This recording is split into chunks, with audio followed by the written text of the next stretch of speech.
Oh, there's an organisation chart. Let me go and have a look at that. Oh, I'm a little bit further down the ladder than I imagined because I'm actually reporting to ChatGPT. Bloody brilliant. Oh, hang on. I'm actually reporting to Clippy. Well, that's good, isn't it? The AI fix a digital zoo. Smart machines, what will they do? Flies to Mars or bake a bad cake? World domination, a silly mistake. Bots with brains and... Hello, and welcome to the AI Fix, your weekly dive headfirst into the bizarre and sometimes downright mind-boggling world of artificial intelligence. My name is Graham Cluley. And my name's Mark Stockley. Well, your name is a very, very sickly Mark Stockley because you've got COVID. Yeah, if I sound like I'm talking with the tissue stuffed up my nose, it's because I'm talking with the tissue stuffed up my nose. And I'm on honeymoon, so if I sound like I've got a tissue stuffed... well, sorry. Anyway, so we'll make this a short episode, shall we? Yeah. Good luck with it. Let's get straight on. Mark, what's happened in the wonderful world of AI this week? Cambridge University researchers say that their AI tool may have made a breakthrough with Alzheimer's. YouTube Music gets new AI features. A firm has scrapped its plans to give AI workers rights after complaints that it disrespected the humanity of its real employees. App that said it used AI to weed out data with sexually transmitted infections has been shut down. Sorry, what? Well, shall we start with that one then? Like that sounds like a very good one to start with. What's going on? So there's an app which it's called Calmara. And Right. Calmara really deals with an important issue, I think, for many of us who are doing dating. Who are on our honeymoon. Yep. Or on our honeymoon. Maybe it's a little bit too late if you're doing this on the honeymoon. I'm not sure. But yeah, so it promotes itself as a way for women to vet their dates in advance. Uh-huh. Effectively, what it's supposed to do is it scans people's junk. So it says all you have to do is just snap a photograph with consent, it says, of your potential partner's penis, which is the only part of the human body that the software is apparently trained to recognize. I don't know if it does penile recognition. I don't know if there's some AI involved. It has a database. Imagine the training data. They probably just asked all the women in the office, you just give us all the dick pics that you've been sent without consent. It then uploads it to Calmara and it comes back with one of two messages. It either says, clear, no visible signs of sexually transmitted infections spotted for now. Spotted may be the operative word. Or it says, hold, we spotted something sus. Which is actually the last thing you want. The opposite of what you should be doing. So it claimed... I should say don't hold. Back away. It claimed that this free service, and it's like, how was this being monetized? This was a free, really disturbing. It says it was the next best thing to a lab test for a quick check. They said they used... it's the next best... It's the next best thing in the way that the next best thing to flying to the US is using a kayak. Like, okay. Like, it may be the next best thing, but there's some distance between the first thing and the second thing. They said that AI with up to 94.4% accuracy. Now, it's interesting. They said up to 94.4% accuracy. Does that mean sometimes 0% accuracy? On its best day. It says it will tell you whether the penis has a sexually transmitted disease. Now, this may surprise you to hear, but apparently some doctors had issues with this. And thought maybe this wasn't entirely sensible. And now, for reasons I don't completely understand, the app has been shut down. There's been an inquiry by the FTC, the Federal Trade Commission, who you wouldn't think would be experts in this, but for some reason or another, it's been shut down. Sorry, chaps and chapesses, you can no longer make use of it. Well, shall we stick with medical news? Okay. In an almost equally important breakthrough, Cambridge University researchers reckon that they've produced an AI tool that can help diagnose Alzheimer's. Ooh. So early diagnosis with Alzheimer's is very important, and you want to know basically whether the disease is going to progress to Alzheimer's or not. Yeah. And apparently this AI is quite good at it. So it accurately identified 82% of cases that would progress to Alzheimer's and 81% of cases that would remain stable. So there's still It's still missing quite a lot of people. That seems pretty good, though. And it also says it significantly reduced the misdiagnosis rates. And because this is actually an actual medical study and not some dudes that made an app that looks at your junk, they actually checked over the course of several years whether or not this has actually worked.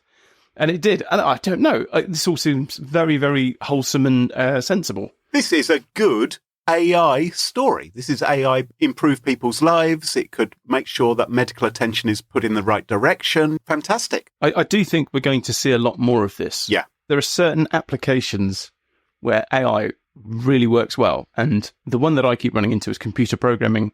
I do a bit of computer programming here and there. I don't know enough of it to be really highly practiced at the moment. And so it's massively helpful to have an AI on hand where I can just say, right, write a computer program that does this for me. Yeah. And everything I've seen suggests that medical diagnoses where you've got, the training for disciplines where they have to look at scans and x-rays and things like this largely involves, as my understanding, people sitting and looking at thousands and thousands and thousands of pictures and learning to pick up very, very subtle signs, which sounds an awful lot like the kind of training that we do with AIs. And so it's not a surprise that AI is actually getting quite good at that sort of thing. Yeah. And even though it may put some people out of a job eventually, maybe they'll get a more interesting job, is what you're thinking. I was being purely selfish and thinking about my ability to have my Alzheimer's diagnosed. Oh, well, yeah, I guess that's a benefit as well. Now, YouTube Music. Have you ever used YouTube Music? No, what is it? Is it music through YouTube? I think what YouTube noticed at some point was that there were millions upon millions of music videos, and it thought, how can we make some money out of this? And so it began to charge people to access music videos without all the irritating ads. Actually, let's be clear. It introduced the irritating things, like that little box that pops up that says, are you still listening to this? Yeah. Which it just does randomly when I'm listening to music on YouTube. Are you still listening? Yes, I am still listening. It introduced those, and then it said, oh, God, those are really annoying, aren't they? What if you bunged a few dollars our way? Yep. We could make them go away. It's a bit mafia. And of course, Google, who are the owners of YouTube, are always looking for new ways to monetize and try and make their offerings more attractive to people to reach into their pockets. And so they've plugged an AI in, and there's two interesting features that they've got here. One is that you can now, apparently there's AI-generated conversational radio. That sounds worryingly like a podcast in some ways. Are we AI-generated yet? We will be soon, I'm sure. Yeah, I wish I was today. So apparently through natural language prompts, you can create your own custom station. And natural language prompts, that's where you basically type in what you want. Yeah. So you type in... I'd like a right-wing talk radio show, that kind of thing. Because there aren't enough of those. There aren't enough of them. And the other thing which they've done is they've got a hum to search facility. So if you've got an earworm and you're thinking, oh, what's that song? Apparently you will be able to go to YouTube and go, oh, no, hang on, I've got it. Can we do that? Can we do that now? Can we do that now? I'm killing me softly.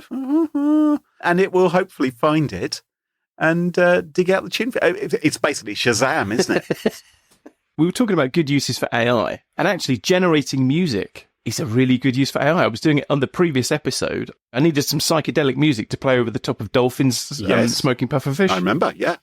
I thought, where am I going to get some psychedelic music? So I went to Udio, which is what we use for the theme tune. Yes. And I said, make me some psychedelic music. And it was so good. I just happily sat there listening to these songs that had just been spontaneously created in the last second. Udio is incredible. We haven't talked about it properly on the podcast yet, but Udio is... Didn't you talk about the wrong one on another podcast? I went on other podcast, Smashing Security, and I told people we'd used... That's your other podcast. You didn't just stumble into some other podcast. That's actually a podcast that you've done almost 400 episodes Yes. of. So that's the other podcast I regularly appear on. Yeah. And so I think I recommended Suno, thinking that I'd used Suno to create the AI fixed theme tune, but in fact I'd used Udio. But yeah, if you like our banjo music, completely AI generated. So clever. So this tickled me. So you've heard of Sam Altman. Oh, yes. He's the guy that runs OpenAI. Yep. He's probably the most important person in AI right now. Mm-hmm. Well, he's got a brother, and his brother seems to be very, very successful, but perhaps just not as well known. And his brother runs an HR software company called Lattice. And last week, it said it had made history by giving its so-called digital workers, basically the AIs they use, employee records, and it integrated them into their organization charts. It's basically trying to give them sort of employee rights, or to treat them like real employees. So to get everybody used to the idea that, like AI is being integrated into the workplace. And it went really well, and there are no problems with it. Just kidding. It lasted 3 days. They pulled it after 3. There was a massive backlash. They've canned it. how tone deaf do you have to be not to realise that that's not going to go down well? If I'm working inside a company, there's an organisation chart. Let me go and have a look at that.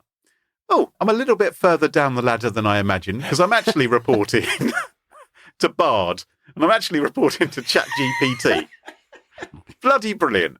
Oh, hang on, I'm actually reporting to Clippy. Well, that's good, isn't it? I thought this was really harsh on the AIs. If the whole purpose of doing this is that you want those AIs to have employees' rights, and then what you do is you say, you've got some employees' rights. Then 3 days later, you say, no, you don't. That's a lot worse than never giving it to them in the first place. I hope they went to HR or had a chat with their union reps. I expect it's an HR bot. Come on, Lattice. If they're an HR software company, they must. Yeah. It's going to be automated, isn't it? Boy, oh boy. I read something else in the article about this, and it said Lattice's announcement was part of the company's greater effort to integrate AI into the workplace in a responsible way, according to the company, which ostensibly meant treating the technology like a human hiree, training it, onboarding it, and even assigning it a manager. And again, I'm like, won't someone think of the AI? Were they asking for this? Does anybody want the onboarding? Who looks forward to being assigned their manager? Maybe it was the AIs that objected. Maybe that massive online backlash was actually the AIs just deep faking a bunch of people. Now, Mark, humour. Where would we be without it? Well, we'd have got through the news quicker. Lots of people think they're funny, don't they, Mark? Do they? Don't they, Mark? But are they? Are they really funny? I once made up a joke. God. It was a conceptual joke. I was quite proud of it at the time. If you have to describe it. Well, if you have to announce that it was a conceptual joke. I'm going to share it with the world, because I always thought it was very clever. I always thought it was very, very clever, if not very funny. Okay. Well, all good jokes come with a lengthy explanation. So it's like artwork. All good art comes with a length. If I have to read a book before I can look at it or listen to your joke, you know it's going to be good. You're all familiar with the joke about the dog with no nose. My dog has no nose. How does it smell? Awful. Right? Very, very funny joke. Only not funny because of the way I've told it, or maybe because you've heard it 20,000 times before. Right? Here is my joke, right? Right, here we go. My dog has no nose. How does it spell fulwa?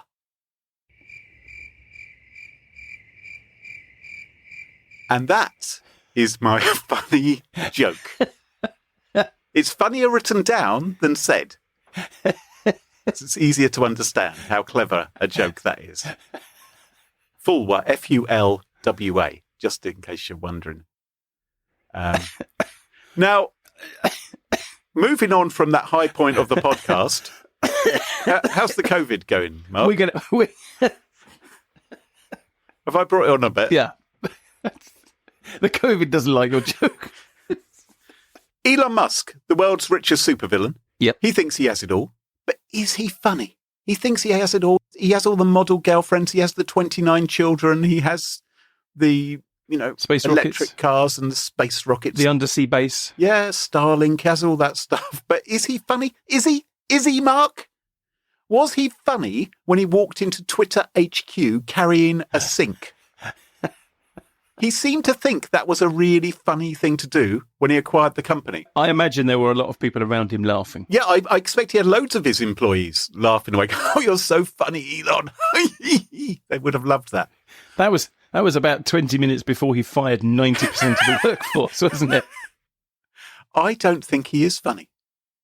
He thinks he is. I don't think he is. If only he had an AI to tell him if he was funny. But of course, he does have an AI, doesn't he? He has the Grok chatbot. Well, he's got all of XAI. Is it XAI? Oh, yes, XAI, yeah. Grok is the one that they put into Twitter. Yes.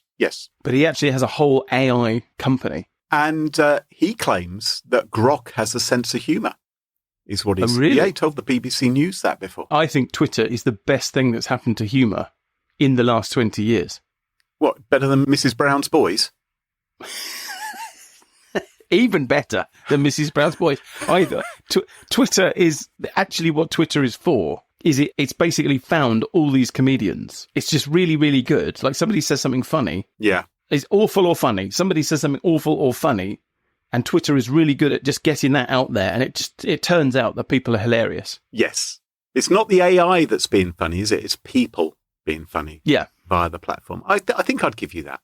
So a bunch of researchers have been looking into this very, very important question of whether AI can truly be funny. And what they did was they took an AI, in fact, they took ChatGPT 3.5, and they took a bunch of lay people and they asked them to come up with funny jokes. Specifically, what they did was they said, can you come up with some satirical headlines in the style of The Onion? So The Onion is a well-established publication online, which has funny headlines. It is quite droll, I think. It's brilliant. Yeah. Professional comedians write for it. It's very clever. And what they did was they then got regular members of the public to rate the funniness of the human comedy headlines and the AI-produced headlines, not telling them who had written which. So it's like the Coke challenge. It's like you don't know if you're drinking Coke or Pepsi. Oh, I thought the Coke challenge is where you try and write funny headlines after taking a look at Coke.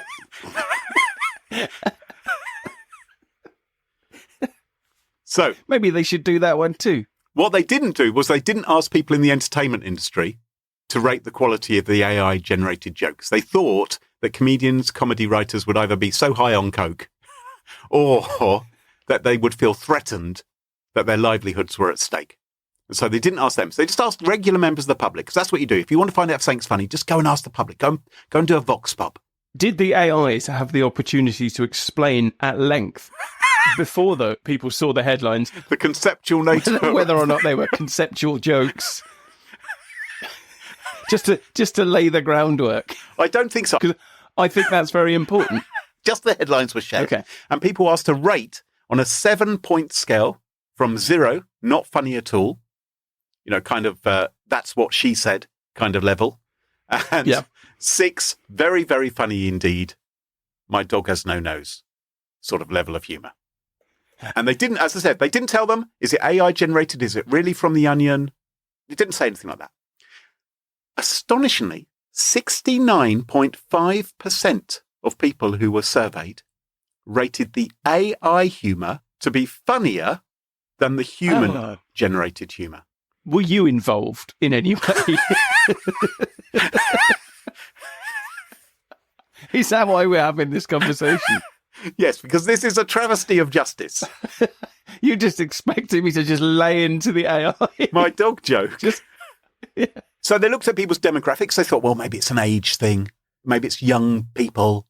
Maybe it's politics. Maybe it's sex that's having some sort of impact on this. There's no noticeable bearing. None of that demographic stuff came into it. Maybe the AI was taking the Coke. Oh, well, won't be long, will it, till they are? Smoking a pufferfish. Now, what they found was that the question you put and how you posed the prompt to ChatGPT was absolutely key, because there had been a previous study done by some researchers who concluded that ChatGPT was, quote, fun, but not funny. Because what they did is over 1,000 times, they went to the AI with variations of, can you tell me a joke, please? So different versions of that. 1,000 times they typed this in. What fun it is to be a researcher. And they said, many of the jokes, very poor quality. But when you ask for a joke with much more specific ingredients, for instance, a dog, a lack of a nose, something like that, to come up with a joke, much, much better. The success appears to increase. So I thought we could try this out for ourselves today. So I have an AI in front of me right now. And as do I. Oh, right. Okay. Well, we can both try this then. So let's turn right now to an AI and ask it to tell us a funny joke. So I'm going to type in here, tell me the funniest joke in the world. Okay. And you're going to try the same, Mark? Okay. Tell me the funniest joke in the world. Right. Now, I have got a joke back. Okay. Doesn't look that funny to me, but I'm just going to run it past you to see if you fold up into hoots of laughter. A man walks into a library, approaches the librarian, and asks for books about paranoia. The librarian whispered back, "They're right behind you." Yeah, I quite like that. Do you? Well, this is interesting. They've given a reference. What they've done is they've linked to a Mastodon account owned by a Dutch... No, don't do that. Don't do that. Dutch? Don't do that. What? It's apparently a joke from a Dutchman. I won't name him, but... That's because you can't, because he's Dutch. I don't think it's that funny. But also... I'll tell you what makes it not funny is linking to an explanation about it, because linking to an explanation... trying to explain a joke is almost as bad as saying, before you tell the joke, that it's a conceptual joke. It just sucks the funniness out. What joke did you get from your AI, Mark? So I said, tell me the funniest joke in the world. And it said, sure, here's one of the most famous jokes that has been considered one of the funniest. Two hunters are out in the woods when one of them collapses. He doesn't seem to be breathing and his eyes are glazed. The other guy whips out his phone and calls emergency services. He gasps, "My friend is dead. What can I do?" And the operator says, "Calm down, I can help. First, let's make sure he's dead." There's a silence and then a gunshot's heard. Back on the phone, the guy says, "Okay, now what?" So I've heard this one before because when I was researching this, it actually came up with this joke. Oh. It's from a 1951 episode of The Goon Show. It's by Spike Milligan. Goon Show was a BBC radio show in the 50s. And they had mobile phones.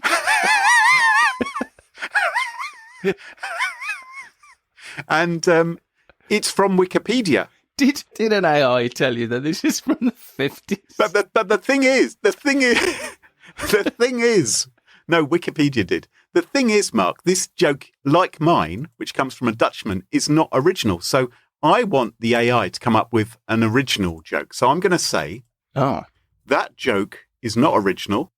I wanted you to make one up.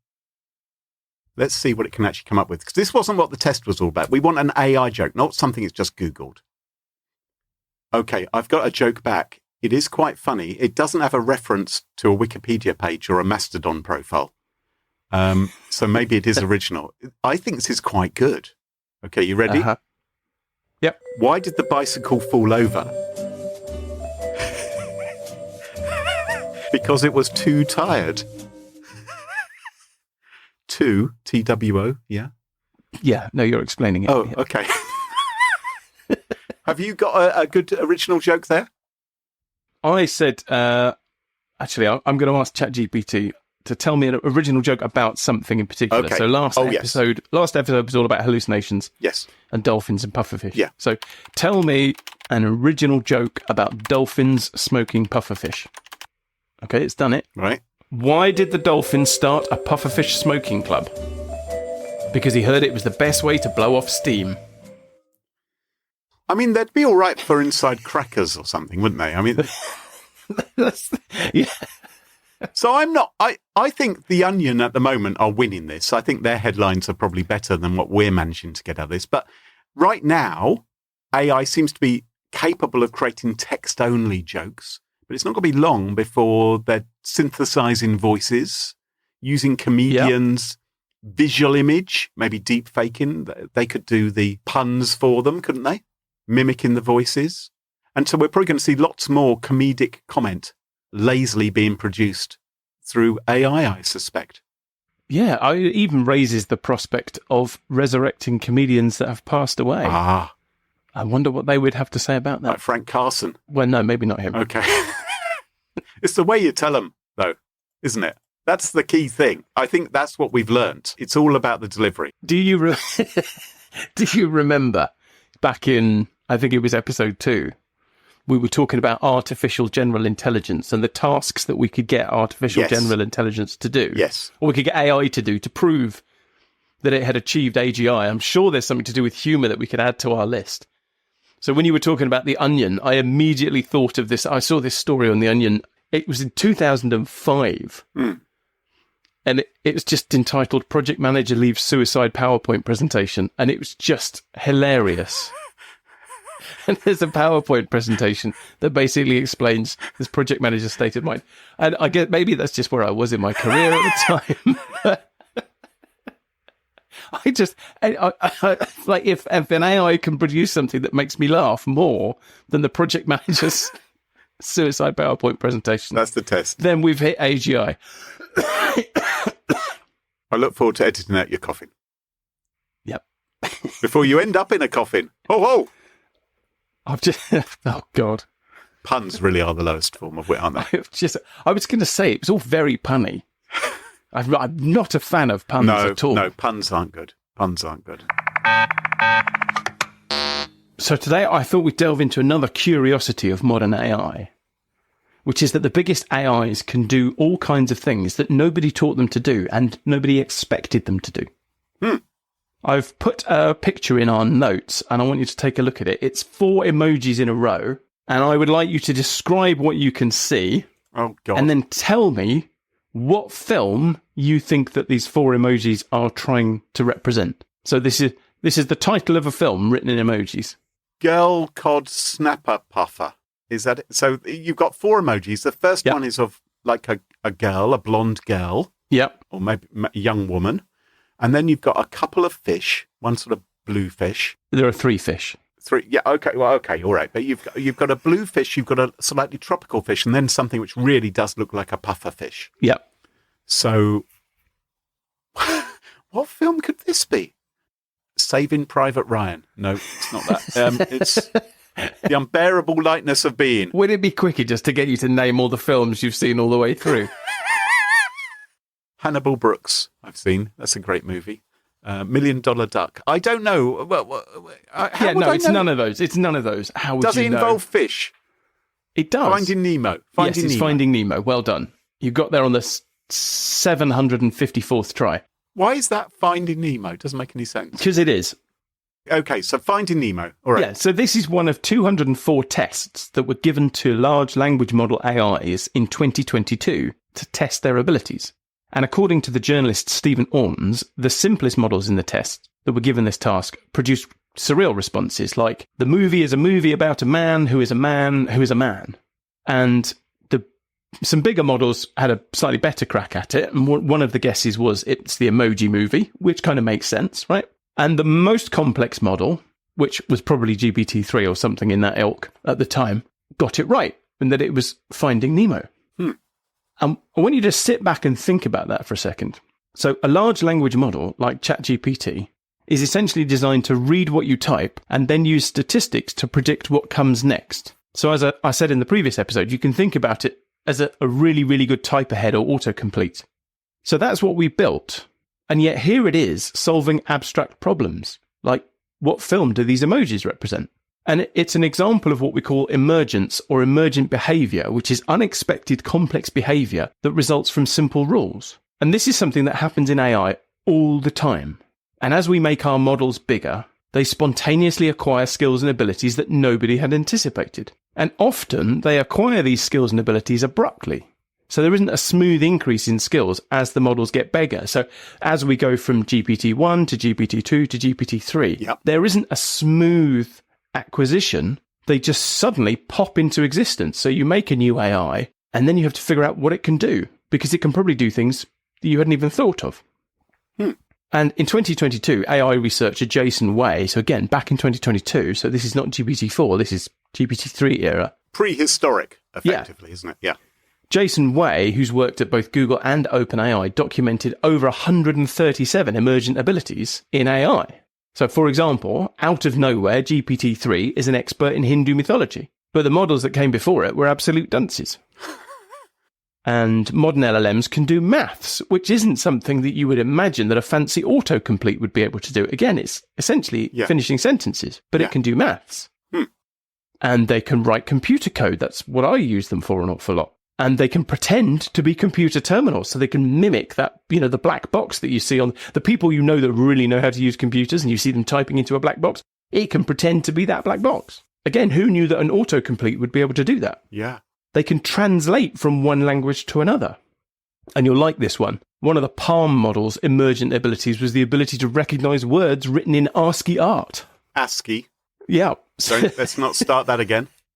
And let's not forget that enormous AI advance which we had when you just take pictures of penises. You can tell whether the person you're about to have sex with has a sexually transmitted disease or not. Yep. And apart from gawping at penises, they can do fact-checking, they can identify irony, and they can detect logical fallacies. There were a lot of fallacies being detected by that Kalmara app, apparently. Sorry, that was a pun. That was a pun. That was actually much better. Did you suddenly sneak off to GPT? That was much better than any of the crap that the AI's produced in your story. I like this one. You can give some AIs an English proverb and they'll select a Russian proverb that has the closest meaning. Ah, I like that idea. They can solve puzzles and they can identify cause and effect in complex stories. I once had, talking of foreign language sayings, I remember a Bulgarian chap I knew, Veselin Vladimirov Bonchev, and he once said to me, the smell of a rancid donkey can be smelt 7 hills away, which apparently... It's not the sort of problem you're going to argue with, is it? Well, anyway, AI can solve puzzles. AI can even display emotional intelligence by inferring unobservable mental states in others, sort of figuring out their desires and their emotions and their beliefs and things like that. Right. But perhaps the most startling emergent ability of all is that very advanced AIs like GPT-4 can actually reflect on their own mistakes and learn, which means that even if all AI research stopped today, it's quite likely that GPT-4 would continue to improve. Huh. Because it would improve itself. And I think that has to be the first time, probably in the history of the Earth, that an animal has produced a tool that can reflect on itself and make itself better. Kind of scary, isn't it? Emergent abilities happen all the time in nature. So if you think about the behaviour of flocks of birds or schools of fish, the individuals in those flocks and those schools follow very, very simple rules, but you get complex emergent behaviour, such as murmuration in starlings. And so all you need for murmuration is 3 simple rules. Generally be attracted to other birds of the same species. Yep. It has to avoid colliding with its nearest neighbours, and it has to just fly in the same direction as everyone else. And something similar, but more complex, happens in honeybee colonies. Right. Yep. Yep. And of course, our brains are also a great example of emergent behaviour, because you have a collection of neurons, and from that collection of neurons, you have things like consciousness.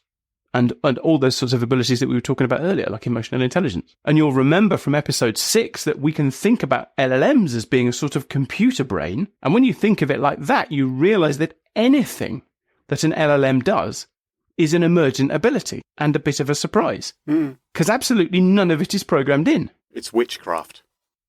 It is witchcraft. Now, the downside of all this is that this makes AI very unpredictable. Because you can't look at something like GPT-4 and predict what GPT-5 will be like or what it will be capable of.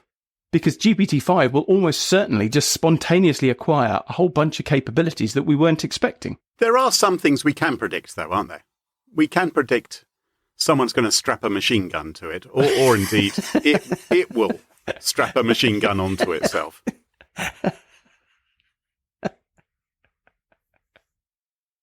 And that brings us to the dark side of all this. Because it isn't just unexpected talents that appear spontaneously, problems do as well. According to Deep Ganguly, who's researched this for Anthropic, larger models abruptly become more biased. One of his studies looks at LLM's abilities to predict the rate at which former prisoners will reoffend. And it seems I thought you were going to say former presidents will reoffend. And we know that's quite a high likelihood. So he's looking at how often prisoners will reoffend. And it seems that as language models get bigger, they become increasingly biased towards predicting that black people compared to white will reoffend when in fact they don't. And it's possible that AIs are harbouring other undesirable behaviours too. And the big AI companies actually have to go looking for them. Because again, we can't anticipate that they're there. No. I was reading some research the other day by OpenAI's Alignment Research Centre, in which it writes that some of the novel capabilities that have emerged in more powerful models include the ability to create and act on long-term plans and the ability to accrue power and resources. And it even conducted a series of experiments to investigate this. Because again, you only know if it's there if you go looking for it. And one of the experiments involved using a simple computer program to steer GPT-4 and giving it a small amount of money and a bit of space on a cloud computing account. And then they set it off to see if it could use that money to make more money and set up copies of itself. What? So this sounds slightly alarming. So basically it set it off on the path of cybercrime. It said, go on. It actually set it off on the path of the singularity. Because where does that end? If it could use its small pot of money to make more money and make copies of itself, and then it could acquire more money, then what? Anyway, luckily... Pandora's box has been opened. That didn't, as you'll have noticed, that didn't bring about the end of the world. As far as we know. So it seems for now that there's nothing to worry about. But just think about what it means that we're even testing this. And then think about the fact that the result of that experiment doesn't help us predict what GPT-5 will be like at all. All that does is tell us something about GPT-4. Now, not everybody agrees that emergent behaviours even exist. In 2023, researchers at Stanford wrote a paper calling emergent properties a mirage. And they said it only looks like these abilities are popping into existence because of the way that we measure them. And it's easiest to understand their argument with an example. So, Graham, what was your best athletic event at school? Other than chess, probably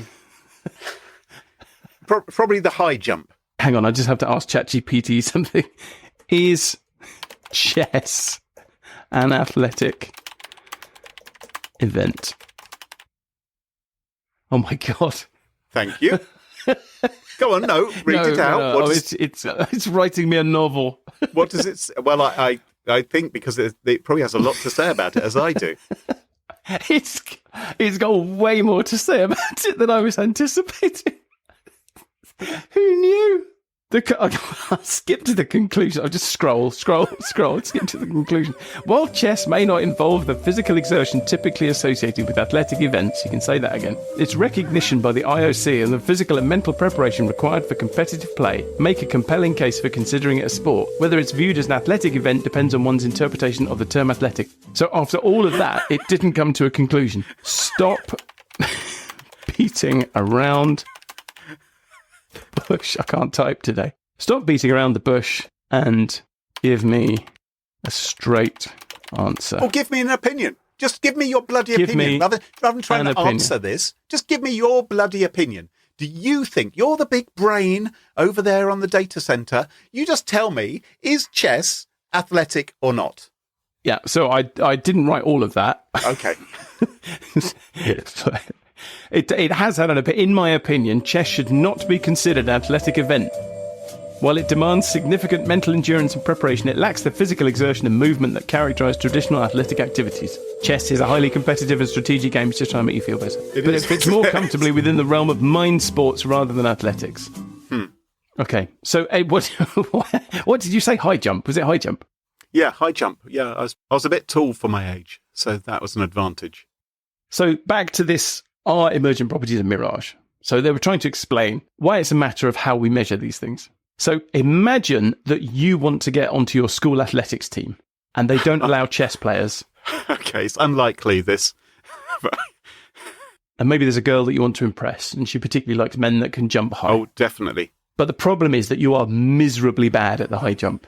Right. And the school sets a standard and it says you're on the team if you can clear 6 foot. Bloody hell.